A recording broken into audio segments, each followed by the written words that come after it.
دوسرا معنی عصر سے مراد وقت عصر ہے، جب سورج ڈھل جائے اور ہر چیز کا سایہ اس کے اصلی سائے سے 2 گنا ہو جائے، تو اس وقت سے لے کر کے غروب تک وقت عصر ہوتا ہے۔ جس طرح اللہ تعالیٰ نے چاشت کے وقت کی قسم سورۃ الضحیٰ میں فرمائی، یہاں سورۃ العصر میں اللہ نے عصر کے وقت کی قسم فرمائی۔ تیسرا معنی عصر سے مراد نماز عصر ہے۔ نماز عصر کی اہمیت کے پیش نظر نماز عصر کی قسم فرمائی گئی ہے۔ چوتھا معنی جس کو امام رازی نے بیان فرمایا، امام قرطبی بھی بیان فرماتے ہیں، اور میں اس پر ہی چند باتیں آپ کی گوش گزار کرنی ہے۔ عصر سے مراد وہ کہتے ہیں زمانہ خاص ہے، اور اس سے مراد زمانہ رسالت مآب صلی اللہ علیہ وآلہ وسلم ہے۔ فرمایا محبوب مجھے قسم تیرے زمانے کی، انسان خسارے میں ہے۔ اس کی دلیل امام رازی ارشاد کرتے ہوئے فرماتے ہیں کہ جس طرح سورۃ البلد میں اللہ تعالیٰ نے اپنے محبوب کے مکان کی قسم فرمائی، تو سورۃ العصر میں محبوب کے زمان کی قسم فرمائی۔ تو ارشاد فرمایا محبوب مجھے تیرے مکان کی بھی قسم، مجھے تیرے زمان کی بھی قسم۔ سورۃ البلد میں ارشاد فرمایا محبوب مجھے اس شہر کی قسم۔ یہ سورت بالاتفاق سورت مکی ہے، اس پر کوئی مفسرین کی دوسری رائے موجود نہیں ہے۔ تو پھر حاذا کا اشارہ قریب کے لیے ہے، تو اس شہر سے مراد شہر مکہ ہے۔ تو مکہ کی قسم کیوں فرمائی گئی؟ شہر مکہ عزتوں کا ظرف ہے، اس میں اللہ کا گھر کعبۃ اللہ ہے، مقام ابراہیم ہے، چاہے زمزم ہے، صفا اور مروہ اللہ کی نشانیاں ہیں۔ یہ وہ بابرکت شہر ہے جس کے چپے چپے پہ برکتیں پھیلی ہوئی ہیں۔ خیال اس سمت جاتا ہے کہ شاید اس شہر کی قسم اس لیے فرمائی گئی ہو کہ یہاں اللہ کا گھر کعبہ ہے، چاہے زمزم ہے، دیگر عزتوں کی جگہیں ہیں۔ لیکن اگر بات کو یوں ہی تشنا چھوڑ دیا جاتا تو شاید جو ہمارے دل میں ہے کوئی زبان پہ نہ لانے دیتا، اور اگر ہم زبان پہ لاتے تو عقیدتوں کا شاخسانہ قرار دیا جاتا۔ لیکن اللہ تعالیٰ نے آگے خود ہی وضاحت فرما دی کہ اے لوگو میں شہر مکہ کی قسم کیوں فرما رہا ہوں۔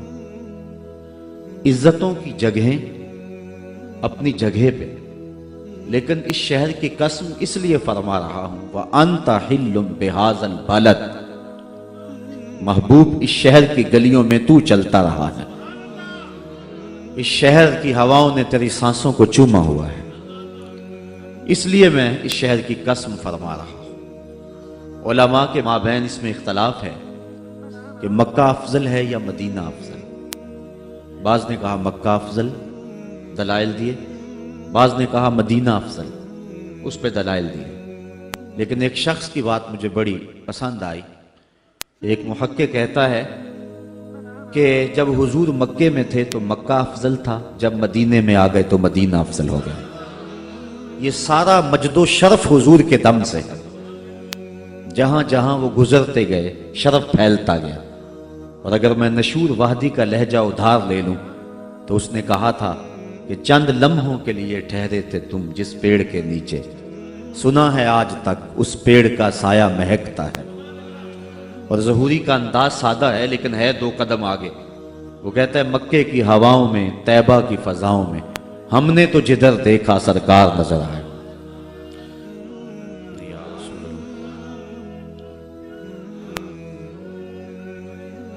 تو جہاں جہاں سے وہ گزرتے گئے وہاں شرف پیدا ہوتا گیا۔ وہ کہتا ہے جب حضور مکے میں تھے تو مکہ افضل تھا، اور جب مدینے میں آ گئے تو مدینہ افضل ہو گیا۔ تو اللہ تعالیٰ نے اس آیت کریمہ کے اندر اپنے محبوب کے شہر مکہ کی قسم فرمائی اور اس کی وجہ بھی ارشاد کی کہ محبوب مکے میں تم رہتے ہو، تمہارا گھر ہے، تمہارے بسیرے ہیں، اس لیے مجھے شہر کی قسم۔ تو امام راضی فرماتے ہیں جس طرح سورۃ البلد میں اللہ نے اپنے محبوب کے مکان کی قسم فرمائی، یہاں سورۃ العصر میں اللہ نے اپنے محبوب کے زمان کی قسم فرمائی، محبوب مجھے تیرے مکان کی بھی قسم، مجھے تیرے زمان کی بھی قسم۔ والعصر، اس سے مراد ہے محبوب کا زمانہ، قسم ہے محبوب کے زمانے کی، چونکہ مجد و شرف محبوب کے زمانے میں ہے۔ بغداد میں ایک شخص روٹیاں بیچتا تھا، جو تازی روٹی وہ 1 روپے کی، جو باسی روٹی وہ 2 روپے کی۔ کسی نے اس کو روک کر کے پوچھا کہ کیا ماجرا ہے، باسی روٹی تو 8 آنے کی ہونی چاہیے اور تم اس کو 2 روپے کی بیچ رہے ہو؟ اس نے کہا کوئی لیتا ہے یا نہیں، میرا ریٹ یہی ہے۔ کہا بتا تو صحیح کہ باسی روٹی قیمتی زیادہ کیسے ہے؟ تو اس نے کہا کہ یہ جو باسی روٹی ہے اس کو تازہ روٹی کی نسبت 1 دن حضور کے زمانے سے قربت زیادہ ہے، حضور کی قربت کی وجہ سے اس کا وزن ہے اور اس کی قیمت ہے۔ تو کائنات میں جس کو بھی عزت ملی اور جس کے پاس بھی کوئی شرف ہے وہ حضور کے دم سے ہے۔ ہم نے قطرہ دیکھا نہ کبھی دریا پہ غور کیا، بس جہاں تیری جھلک نظر آئی وہیں ڈوب گئے۔ تو اس نسبت کے دم سے بہار ہے اور کائنات کا سارا حسن حضور کے قدموں میں ہے۔ تو کہا محبوب مجھے قسم تیرے زمانے کی، انسان خسارے میں ہے۔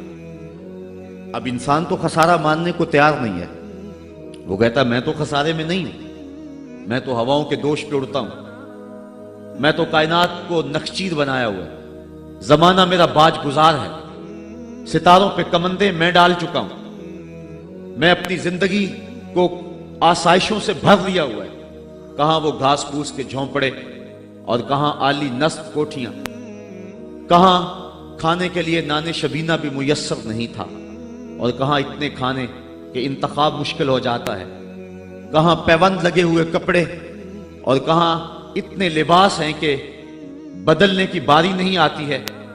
تو میں تو خسارے میں نہیں ہوں، میں تو ہواؤں کے دوش پہ اڑتا ہوں، میں تو سمندر کی تہوں میں اتر جاتا ہوں، میں تو پوری دنیا کو گلوبل ولیج بنا لیا ہوا ہے، میں تو کائنات کا سارا حسن کشید کر لیا ہے، میں تو خسارے میں نہیں ہوں۔ اللہ کہتا ہے محبوب مجھے قسم تیرے زمانے کی، یہ خسارے میں ہے، یہ خسارہ ماننے کو تیار نہیں، اور اللہ کہتا ہے محبوب مجھے تیرے زمانے کی قسم یہ خسارے میں ہے۔ تو امام راضی فرماتے ہیں، آپ فرماتے ہیں جو خسارہ ہے یہ انسانیت کا ہے۔ اگر یہ ہواؤں کے دوش پہ اڑتا ہے تو یہ انسان کا کمال نہیں ہے، یہ تو چڑیا بھی اڑتی ہے، یہ تو مکھی بھی اڑتی ہے، اگر یہ پانی میں تیرتا ہے تو یہ تو مچھلی بھی تیرتی ہے، اگر اس نے آسائشیں اور سہولتیں اپنے لیے تلاش کر لی ہیں تو وہ تو دوسری مخلوقات کو بھی حاصل ہے۔ تو انسان کا خسارہ ہے، انسان کا یہ جو عروج جس کی یہ کہانی سنا رہے یہ حیوانیت کا عروج ہے، اس کی انسانیت کہاں گئی؟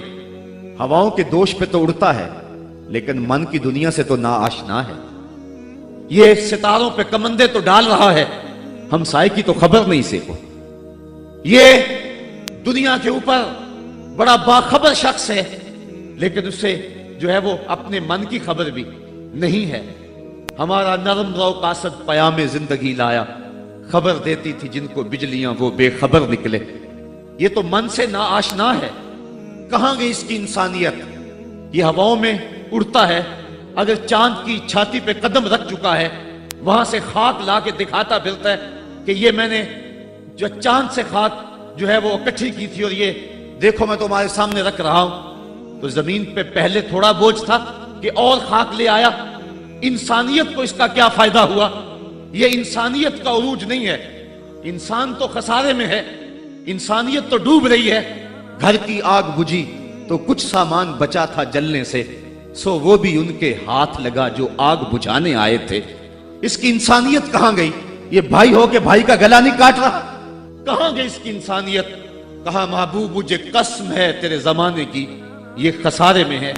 اور قسم محبوب کے زمانے کی اس لیے فرمائی کہ محبوب کے زمانے میں انسان عروج پہ تھا، انسان نقطہ کمال پہ تھا۔ اس دور کا انسان دیکھنا ہو تو ابو بکر و عمر کو دیکھو۔ تو کہا محبوب مجھے قسم تیرے زمانے کی، یہ انسان خسارے میں، اگرچہ یہ ہواؤں کے دوش پہ اڑتا ہے لیکن اس کی انسانیت لٹ چکی ہے۔ اور اگر اس نے انسان دیکھنا ہے تو محبوب آئے تیرے دور میں، یہ تو بھائی بھائی کا گلا کاٹ رہا ہے، خون سفید ہو گیا، ایکسیڈنٹ میں جو بچ جاتے ہیں وہ مرنے والوں کی گھڑیاں اتارتے ہیں، اس کی تو حالت انسانی جو ہے وہ برباد ہو چکی ہے، لیکن حسن دیکھنا ہے انسانیت کا تو آئیں تیرے دور میں۔ جب ایک شخص زخموں سے چور تڑپ رہا ہے اور کہتا ہے العطش، ہائے مجھے پیاس لگی، ایک بندہ کہیں سے پانی کا پیالہ لیے اس کی پیاس بجھانے کے لیے آگے بڑھتا ہے اور اس کو پانی دیتا ہے، اور وہ بھی ہونٹوں تک لے آتا ہے کہ دوسری طرف سے آواز آتی ہے العطش، تو یہ پیالہ اسی وقت پیچھے کر دیتا ہے اور کہتا ہے میرے بھائی کو شاید زیادہ پیاس لگی ہے، پہلے اسے دے دو مجھے بعد میں دینا۔ اور یہ جب اس کے پاس جاتا ہے اور وہ پانی پینے لگتا ہے تو تیسری جگہ سے آواز آتی ہے، یہ اسے پانی دیتا ہے تو چوتھی جگہ سے آواز آتی ہے، حتیٰ کہ 7 اشخاص کے پاس پانی لے کے جاتا ہے اور ہر ایک آگے ترجیح دیتا ہے، اور جب وہ 7ویں شخص کے پاس پہنچتا ہے تو پہلے کے کراہنے کی آواز بڑھ جاتی ہے، یہ کہتا ہے پیچھے بھاگ پہلے اسے پانی دے، اور جب یہ پلٹ کے آتا ہے تو اس کی روح پرواز کر جاتی ہے، پھر دوسرے کے پاس جاتا ہے تو اس کی روح پرواز کر جاتی ہے۔ پانی کا ایک پیالہ اور 7 آدمی زندگی اور موت کی کشمکش میں، نزع کا عالم، اور ایک دوسرے کو ترجیح دے رہے ہیں۔ کہا یہ تھا حسن انسانیت کا، محبوب جو تیرے زمانے میں تھا، مجھے قسم تیرے زمانے کی یہ انسان خسارے میں ہے، اگر خسارے سے بچنا ہے تو دامن محمد کا تھامنا ہو۔ الا الذین آمنوا کا بیان اس پہ گواہی دے رہا ہے۔ تو یہ انسان کا خسارہ ہے، انسانیت کا خسارہ ہے۔ شیخ زادہ نے بیضاوی کے حاشیے میں ایک اور خسارے کا پہلو بیان کیا حضرت علی المرتضیٰ رضی اللہ تعالی عنہ سے۔ آپ فرماتے ہیں خسارہ یہ ہے، یہ انسان کی جو سانسیں ہیں، ہم لمحہ لمحہ سمجھتے ہیں کہ ہم بڑے ہو رہے ہیں لیکن ہم موت کے قریب ہو رہے ہیں، یہ سانسیں موت کی طرف بڑھنے والے قدم ہیں۔ تو یہ ہے انسان کا خسارہ جو اپنی سانسوں کے ذریعے کر رہا ہے۔ امام راضی لکھتے ہیں کہ ایک شخص پھٹے پہ رکھ کے برف بیچ رہا تھا، اور ایک بزرگ کہتے ہیں کہ مجھے ان الانسان لفی خسر کا ترجمہ سمجھ میں نہیں آتا۔ جب اللہ کرم نوازی فرمانے لگے تو پھر ہدایت کے سامان اس کے لیے بنتے چلے جاتے ہیں، اور جب کسی کی بہتری کا اللہ ارادہ نہ کرے تو اسے قرآن سے بھی ہدایت نہیں ملتی۔ تو وہ کہتے ہیں میں گیا بازار میں، سمرقند کا بازار تھا، وہاں ایک آدمی پھٹے پہ رکھ کے برف بیچ رہا تھا، اور آواز کیا لگا رہا تھا، توجہ چاہوں گا، کہہ رہا تھا ارحموا من یذوب راس مالہ، اور میرے پہ رحم کرو، مجھ سے برف لے لو، اگر تم نے برف خریدنے میں دیر کر دی تو میں کمائی کیا کرنی ہے، جو میں نے پیسے لگائے ہیں وہ بھی میرے لٹ جائیں گے، میرا راس المال بھی برباد ہو جائے گا، کیونکہ برف ایسا سودا ہے کہ اگر گاہک وقت پہ نہ پہنچے تو نقصان ہو جاتا ہے۔ کوئی اور چیز ہے آج نہیں بکی تو کل بیچ لیں گے، کل نہیں تو پرسوں بیچ لیں گے، لیکن برف کا اگر گاہک وقت پہ نہ آیا تو کمائی کیا کرنی ہے، راس المال بھی لٹ جائے گا۔ تو وہ جانے والوں کو کہہ رہا تھا ارحموا من یذوب راس مالہ، اور میرے پہ رحم کرو، مجھ سے برف لے لو، اگر تم نے دیر کر دی تو میرا اثاثہ بھی لٹ جائے گا، میرا راس المال بھی برباد ہو جائے گا۔ تو وہ بزرگ فرماتے ہیں جب اس نے یہ بات کہی تو مجھے ان الانسان لفی خسر کا ترجمہ سمجھ میں آ گیا۔ میں نے کہا کہ ہم بھی اپنے سانسوں کی برف کو پگھلا رہے ہیں، اور قطرہ قطرہ جس طرح برف پگھلتی ہے، سانس سانس کر کے زندگی پگھل رہی ہے۔ اگر جلدی جلدی ان سانسوں کے بدلے میں نیکیاں لے لیتے ہیں تو یہ زندگی بچ جائے گی، ورنہ یہ زندگی برف کی طرح پگھل رہی ہے۔ ان الانسان لفی خسر، انسان خسارے کا سودا کر رہا ہے، لمحہ لمحہ موت کے قریب ہو رہا ہے۔